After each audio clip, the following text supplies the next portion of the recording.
Good morning. Steve Weber here, the host of American Gumption Morning Show, and we're being brought to you on Spirituality Gone Wild. So today is Friday, August 28th, the last full week of August. Monday's the last day of August, and we're into September coming up. So, hey, happy to be here. So today's going to be another abbreviated show, probably 25, 30 minutes long. I'll do some basic announcements, do a life lesson from the movie Forrest Gump, and I'll do a little monologue, and then we'll get out of here. And I do have an announcement about next week. On Monday, I'm not going to do a show. I'll do 4 shows next week, Tuesday through Friday. And so when I kind of mapped out this whole thing and thought, what do I want to do? I remember I spoke with Debbie G and I said, what should I do? And she said, well, what do you want to do? And I said, I want to do a Monday through Friday show. And she said, okay, that's cool. And but she said, it's hard slog to do Monday through Friday, week after week. And so anyway, I initially decided I would do 240 shows. I just picked a number out because that was like less than that gave me some time off in between. Anyway, then I rethought it before I actually started my first show, and I said 210 shows a year would be good. And so then that comes out to 42 weeks of doing 5 days a week, or it comes out to 7 per month. So I've already done 20 shows in August. And so I'm a little bit ahead of pace for that. And Monday is actually the last day of August. So, I thought, hey, it's a good time. It's also a good time to take a day because I need to kind of regroup here. I've been doing the show for 4 weeks, and I've got some other ideas for some other feature segments that I haven't had the energy to add in. So I'm going to take 3 full days where Friday, Saturday, Sunday, where I can work on some of those creative things and bring it together. So that's the plan. So there won't be a show on Monday. Wanted to let everybody know that. On Tuesday, Nikki Roscoe, who was our guest this past Tuesday, will be back, and we're going to go in depth on crystals 101, and talk about the basics. Why do these rocks or crystals? I don't know if I'm technically allowed to call it a rock or not. We'll find out on Tuesday. But why do these things have special energy and healing? They look fantastic. Crystals we love them. We love to look at them. So energetically, they serve us. And so we're gonna dive deep, and Nikki will explain that. She teaches a basic course, an intermediate course, a master course. So she's going to give us kind of the basics of that. So that's kind of an exciting day, Tuesday. Wednesday, I have Natalie Dormier, who lives in France and who I've gotten to know the last several months. I knew her peripherally for a couple of years. And anyway, she's been helping me to design and put together the pieces of the membership site that I am building. And so we're going to talk about membership sites in general. So anybody who's a spiritual entrepreneur or someone who is a coach who has any type of a courses or membership site, this will be an interesting conversation for you. And so anyway, it's going to be high level. We're not going to get into the weeds with it, but we're just going to talk about what the basics are and how they work. And she's helped these, or she's actually, her and her husband have designed over 300 membership sites over the last 12, 13, 14 years that they've been doing this type of work. And so they're experts. They know what they're doing. So we'll allow Natalie to fill in the ABCs of membership sites. All righty. So today, my monologue is going to be on strong suits. It's going to be kind of just a high level overview of strong suits. And this is something I learned back in 2009 and then kind of relearned in 2013, has it related specifically to me. So I'm going to go ahead and explain that concept and what I learned from it. But before we get to that, we're going to show a movie life lesson, from the movie Forrest Gump. And today it's going to be life lesson number 63. Have a nice day.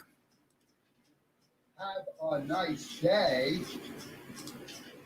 Hi, I'm Steve Weber, and today is scene 63 of 94 as we count down the number one on to celebrate the 25th anniversary of the movie Forrest Gump. Have a nice day. The smiley face. The movie's creators took more artistic liberty when they implied that Forrest was the inspiration for the iconic symbol with a bright yellow background, dark oval eyes, full smile, and creases at the side of the mouth. Another time I was running along, somebody who had lost all his money in the t-shirt business. He wanted to put my face on a t-shirt, but he couldn't draw that, and he didn't have a camera. Here, use this one. Nobody likes that color anyway.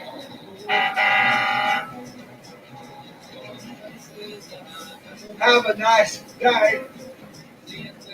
But some years later, I found out that man did come up with an idea for a t-shirt. He made a lot of money off the deal.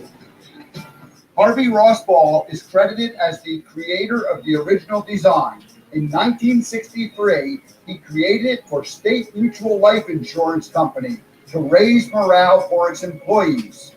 In 1967, George Tenagi drew his own version, and it was incorporated in an ad campaign inspired by song Put On a Happy Face.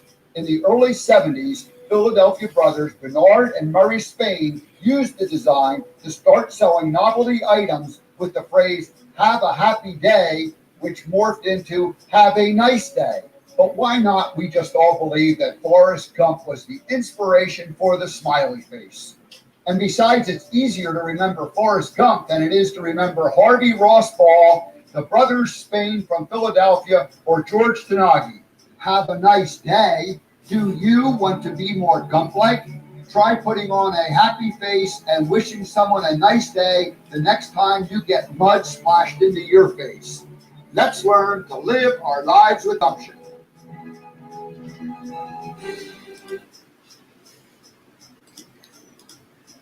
All righty. That's have a nice day, smiley face. Life lesson. And well, a couple things we could say about that. You know, here Forrest is running along, and kind of an unfortunate thing, gets mud. The gentleman was nice and hands him a shirt to wipe. Ironically, I just realized I'm wearing the same color shirt. Nobody likes that color. Here, use this one. Nobody likes that color. And Forrest wipes his face, and then you see that image, and the guy gets the inspiration to go ahead and start his business. And so that's the thing. Forrest was he was a nice guy. He always wanted to wish people well, and so even when he gets splashed with mud, he goes, "Hey, have a nice day. Thank you." He was appreciative of what the guy handed him the shirt. He was just, he was focusing on his running, and a little mud wasn't going to slow him down. It wasn't going to anger him. So anyway, Forrest, one of his personality traits was he was genuinely nice to people throughout his life. So that's today's life lesson, and we'll just have to add that to the queue as far as one of the number 63 lessons or 94 life lessons. That was number 63. And again, for those of you that don't know, last year, 2019, I did a countdown from the end of March to July 6th to celebrate the 25th anniversary of the movie Forrest Gump. And so I created the 94 best life lessons and scenes from the movie. So that was number 63. All righty. So let's go ahead and move on here. Let's see. So the strong suits. So here's the deal on strong suits. Back in 2009, I attended essentially a year's worth of personal development training. You start out with going to a weekend seminar, and then after you do the weekend seminar, they have different versions. This particular company, and the company was Landmark Education, and so they call it the Forum. That's their signature attendee. And so I went and attended the Forum, I think in January. So it was probably in January of 2009. And so one of they go through like a Friday night, Saturday, all day, Sunday, or maybe it was all day. Oh, I know what it's all day Friday, Saturday, and Sunday. It's a 3-day thing. So you show up early on Friday morning, and you go all day and then come back and do it. And so it's a case. They go through a whole bunch of different ideas and concepts. So the idea of strong suits was one of the concepts. And I think they introduced it, like they kind of teased it a little bit on Friday night, the very first day. And then on Saturday, like in the morning and maybe even the early afternoon, they continued that particular discussion and conversation around your strong suits. And then by Saturday afternoon and evening, they had already moved into something else, and they keep doing a whole thing. So it's not like this is what the entire program is all about. This is one element of probably 5 or 6 different kind of major themes. But the strong suit idea is basically this. Their theory is that we all have 3 strong suits that we live our lives with. And these strong suits are our primary ways of being, just like Forrest Gump was kind as probably one of his primary ways of being.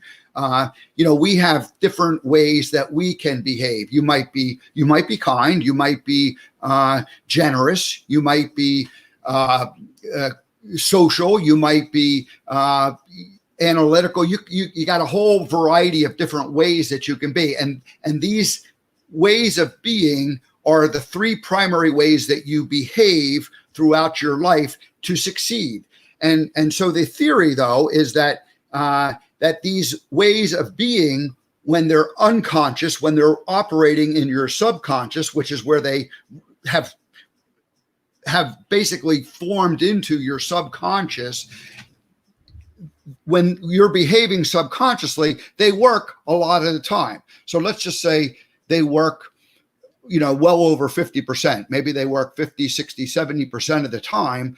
One of the 3 ways that you are your primary ways of being, or your strong suits, they work 50, 60, 70% of the time. The problem is they don't work 100% of the time. And so you end up feeling frustrated or angry or annoyed at least 20 or 30 or 40 or 50% of the time. So, and so the Landmark's philosophy or belief is that if you become aware of what these strong suits are, then you can understand that, like, when things are working for you, you can go, oh yeah, I'm behaving in one of my 3 primary ways of being.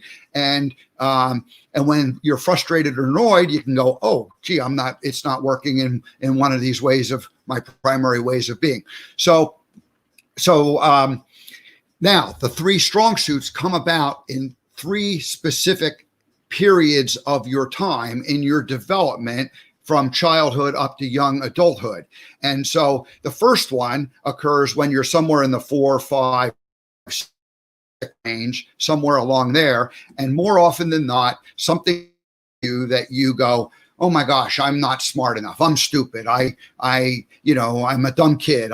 And so because you have this belief, not necessarily a true belief, but a perception, a belief that you're not smart enough. It could be as simple as a parent going, hey, you dummy, why did you do that? And at some point that like triggers you and you have an emotional meltdown or a realization that, gee, I'm not smart enough. And so then you develop a strategy to behave in a certain way. And in my particular case, it was basically a not smart enough. And my not smart enough came about because I had an older brother, 7 years older, John, and an older sister, Eileen, 5 years older. And so here I came along, and my belief, and I, dug into this and came to think about it and realize that this is my, kind of the belief. Wasn't aware of it until I thought about it. But basically it was like, hey, smart, in my case, smart was already taken. How could I compete with these 2 people that were already way older and way smarter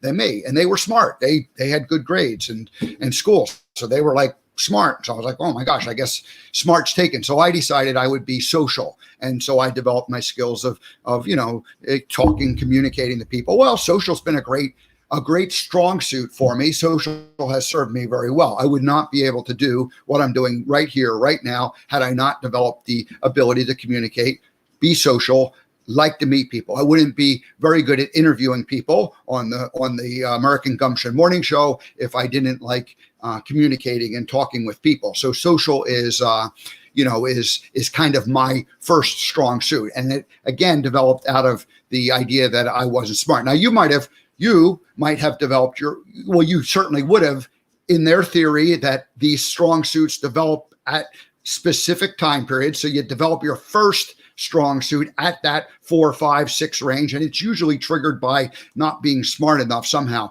but you could be a peacemaker. You could be, you could be happy. You could be, whatever the way that you are primarily, and the way that we can think about how do we discover these for ourselves is when you're having success, become aware of, well, how am I behaving right at this moment? And again, there's lots of different ways that we could do it. And I don't have, this is kind of the precursor to what I'm going to back up. I think I'll end up doing this monologue again, only with some more diagrams and better examples. So this is kind of a warm-up version of me giving this kind of the quick version. So anyway, there's lots of different ways of being, and you develop them. But in my case, it was social. And Forrest Gump, it might have been smart, or he wasn't smart enough. The kids called him dummy, and the principal said, "Oh, he's not very smart," So Forrest goes, "Oh, gee, I'm smart. Well, I'll be kind to people. I'll just be kind," and then being kind becomes his strong suit, and that's the way of making peace with people, getting along, and achieving success. And again, their theory, landmark meaning it works 50, 60, 70% of the time, but it doesn't work 80, 90, 100% of the time. So then you're always going to be frustrated 20, 30, 40% of the time. So this is the idea of the whole thing. All right, second strong suit develops when you're a young teenager, a preteen or early teenage years. So maybe as early as 9 or 10, 11, 12, 13, depending on your development, right in that kind of range. And that's usually a feeling that you're not fitting in. And so all along, you're operating with your strong suit that you developed as a 5 or 6 year old. My case, I'm being social, and then all of a sudden social doesn't work somehow or another. And you feel like you're not fitting in. And, kids, you're what, 5th grade or 6th grade or somewhere in that time frame, and maybe 7th grader. And, it's like, you feel like you don't belong. So then you develop your second strong suit. Again, this is their theory on it. And I've come to believe that it's a good theory.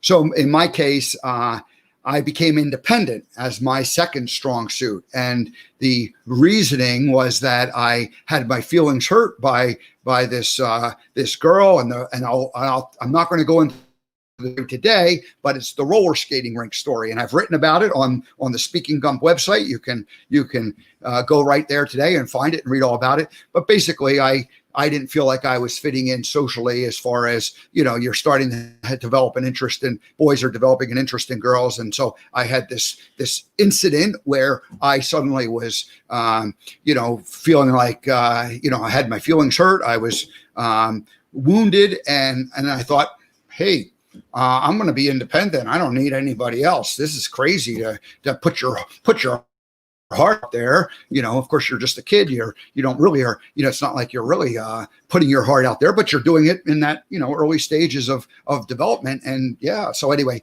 I will happily share the roller skating rink at a future time. But the more important thing is my strong suit became I was independent. Now, independent served me extremely well over my life. I ended up moving to California when I was 22 by myself. Went to Montana when I was 49 by myself. I sat on the bench as Forrest Gump for 15 years, working for Bubba Gump, but basically being like a little island out there, communicating with over 1 million people during a 15-year period. Without being an independent person, none of that stuff would have happened. Even the show starting, it took there wasn't a whole lot of structure in terms of how this was going to be. I had to essentially make it up, or I'm making it up as we go along. And but to start it, you have to kind of get it. Of course, I met Debbie G, and she, presented the opportunity, and it was fantastic. But basically, it was like, hey, okay, well, what do you want to do? Go for it. So independent has helped me very well. Now, independent, the flip side of independent is that it works 50% of the time, 60% of the time, but it's not really worked very well in terms of relationships. Here I am, a 62-year-old man, never married.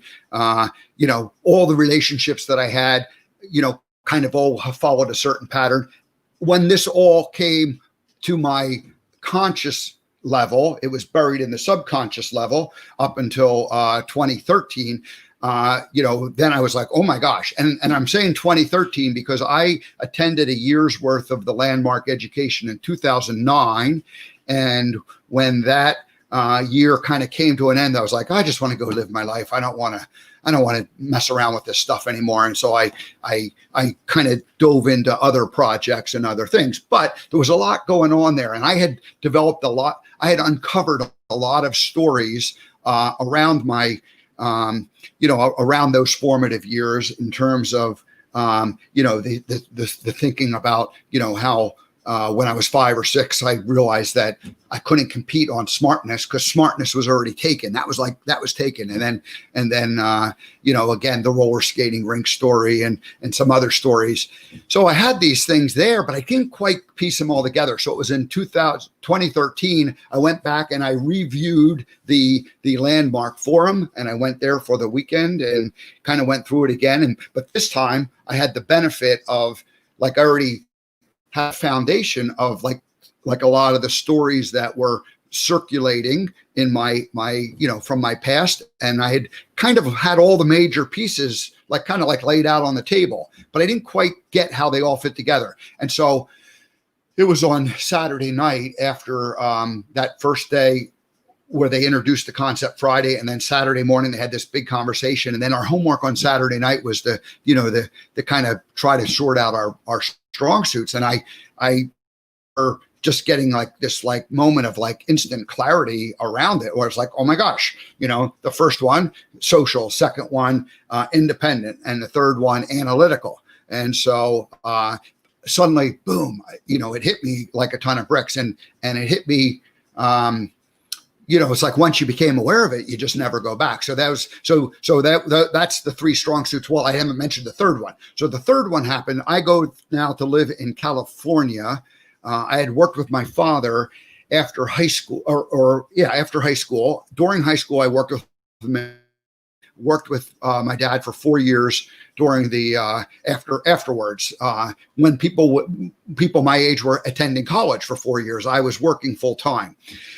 And so I ended up going to California, and now I'm out in California, and I'm no longer working with my father, and I get a job, and I'm working with this chemical research company, and they hired me because I had skills of building things, putting things together. So at the end of the first year, I had accomplished a lot in terms of all of these projects that they had for me. I managed to, open up these boxes, put these things together. They were a chemical research company. So they were, chemical apparatus that they wanted put together so that these scientist types could, do experimentation. And they all knew in theory how these things worked. And once they were hooked up and connected to it, experiments, but my job essentially became to open up these boxes and connect things. And there was a guy there who was well versed enough at it that he knew how to build all this stuff, but he was a scientist and busy doing a lot of different things. And so I became kind of working, with him, and he was instructing me. I ended up though working with this other gentleman who was with the company, and he became officially my boss at some point. He called me in one day, and I thought they're going to tell me what a great job I'm doing. And instead they told me that I was suffering from delusions of grandeur. And so I was like, oh my gosh, I didn't even know what delusions of grandeur meant. I went home and looked it up, and then I was insulted. And, so anyway,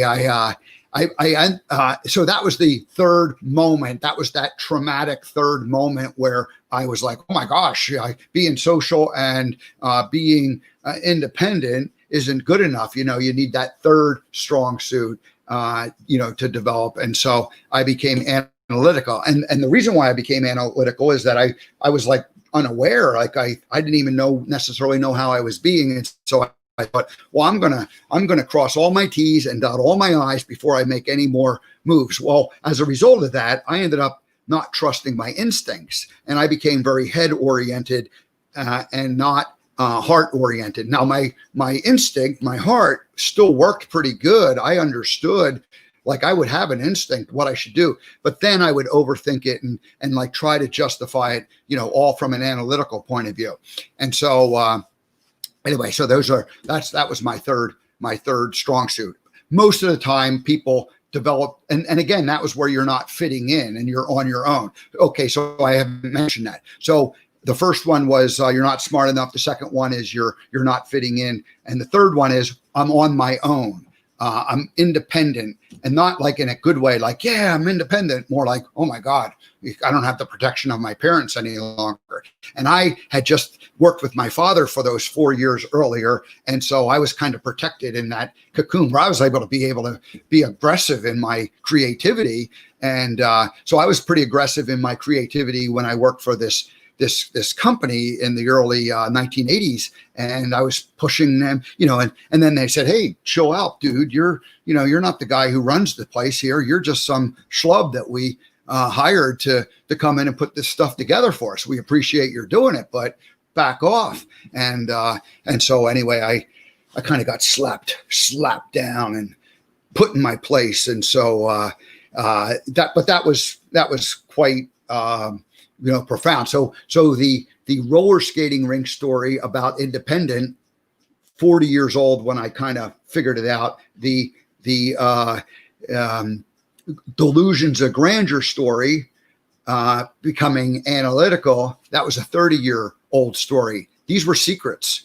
I didn't talk about them.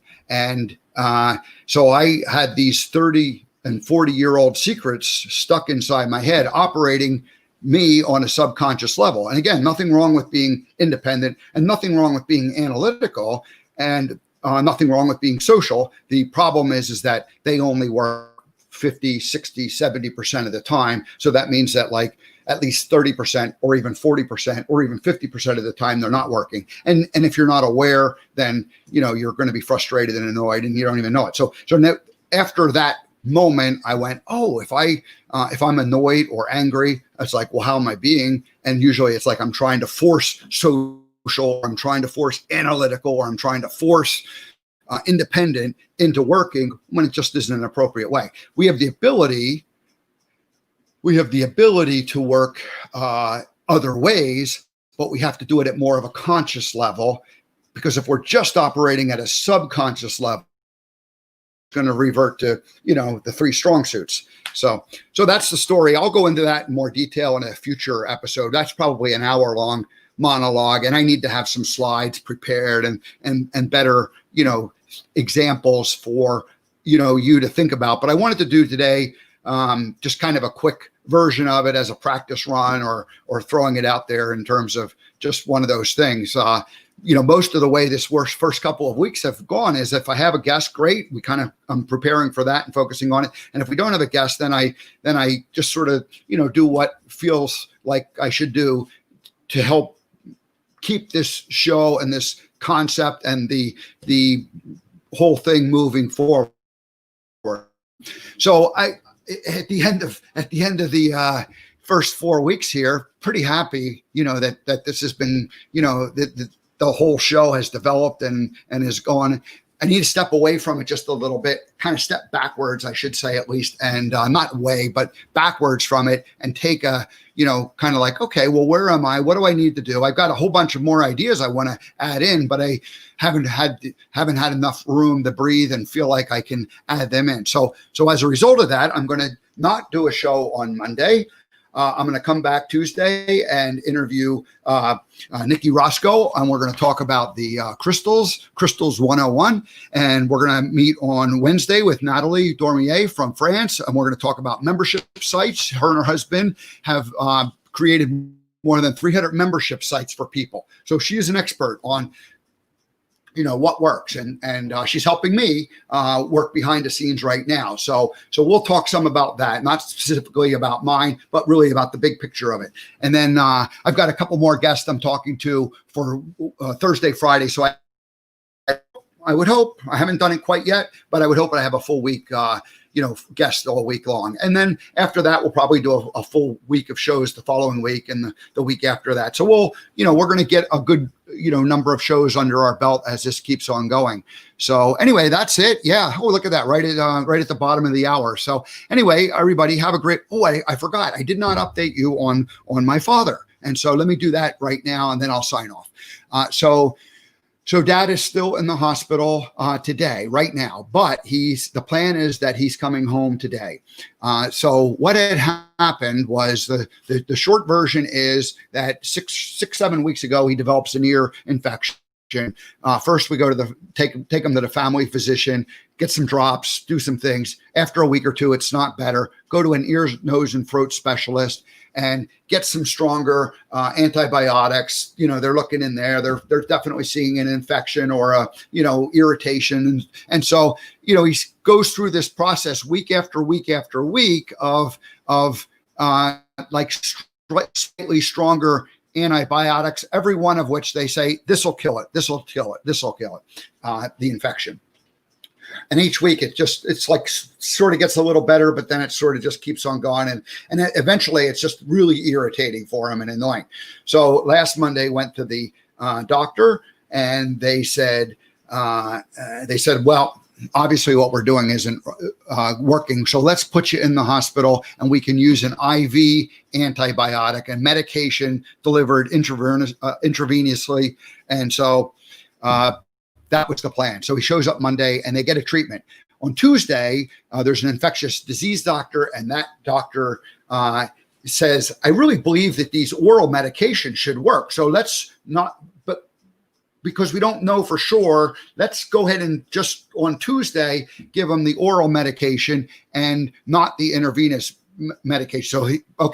So then that happens. But by Wednesday morning, it's worse again. And so then the infectious disease doctor says, okay, we got to go with the IV meds as opposed to the oral meds in terms of an antibiotic strong enough to kill this thing off. So that's where we're at now. And they went through a couple of days of testing the different things. And now it's Friday. So he spent 4 nights there this week. And he's coming home today, and he'll end up getting at home these IV treatments once a day for the next 4 to 6 weeks. So it's a stronger dosage, and he'll be hooked up so that he can get that and come out and work with them, and we'll my sister will end up taking care of him too, and this nurse will be available. Won't come every day, but will be available if we need it. And so anyway, that's the plan. He's okay. It looks like it's going to get better, but boy, it's been like, well, by the time it's all done, it'll be 3-4 months, so it's kind of annoying. But that's the update. He's all well, or he's coming home. He's not all well, but he's, good enough to come home. And here he was at the hospital, like not really was not a life and death situation, but it was just one of these things that just wouldn't clear up on the normal ways. These doctors were kind of like, this is going to do it. This is going to do it. And just never happened. So anyway, that's the story. Dad's coming home today, and I think he's going to be happy to. So the last couple of nights I've gone over and I've eaten dinner with him there. The hospital allowed a guest meal to be brought in. And so, hey, I've spent the last 3 nights over at the hospital having dinner with Dad, and it's all been good. So today he'll be home. All righty, that's it. Hey folks, have a great weekend. Little bit of a different type of show today, but I think it all worked out pretty good. So anyway, have a great weekend. I'll see everybody on Tuesday, taking Monday off. See all of you on Tuesday. Have a great weekend, everybody. Oops, that's not what I wanted to do. Here we go. Closing song.